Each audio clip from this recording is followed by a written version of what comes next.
बोला बोला छठी मैया की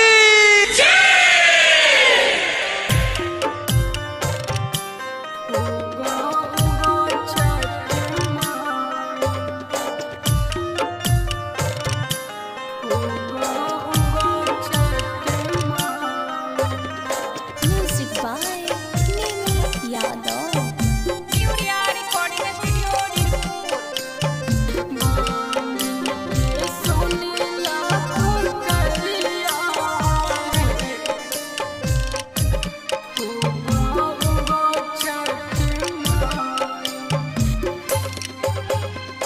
बांधन के सुनेला पुकरियान है उगा उगा छठ माई। बांधन के सुनेला पुकरियान है उगा उगा छठ माई। घर से बगावे सासुन नदिया है कैसे दौड़वा सजाई।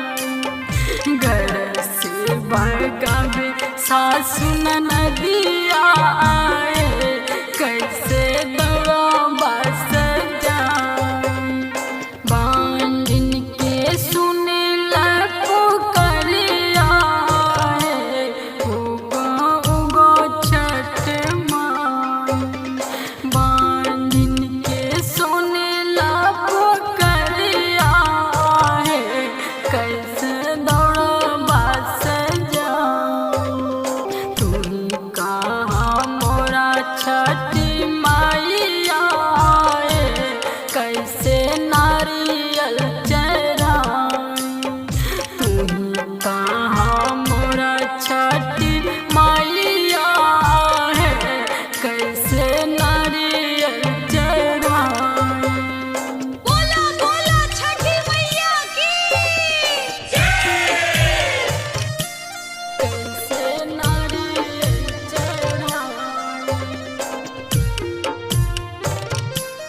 उगा उगा छठ माई। बोला बोला छठी मैया की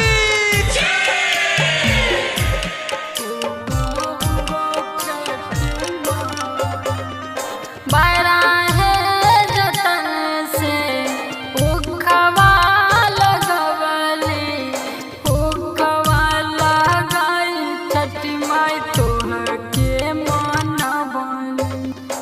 उखवा लगाई छठी माई तोहर के बोलवली। बायरा है जतन से उखवा लगवली उखवा लगाई छठी माई तोहर के मनवली। उखवा लगाई छठी माई तोहर के बोलवली। थर थर कंपत शरीरिया कैसे नारियल चढ़ाई। थर थर कंपत शरीरिया कैसे सुपवा उठाई।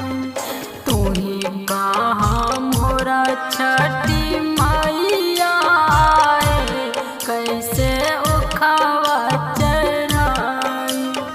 तुही कहाँ मोरा छठी माइया कैसे सुपवा उठाई।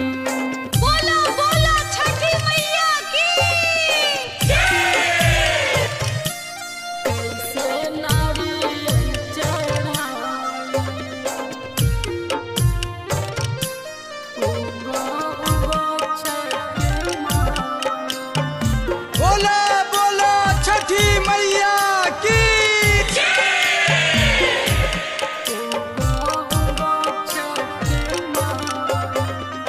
तोहरी चरनिया में बांधन के असरवा छोड़ के तू जाल काहे बेटी के घरवा। छोड़ के तू जाल काहे बेटी के घरवा।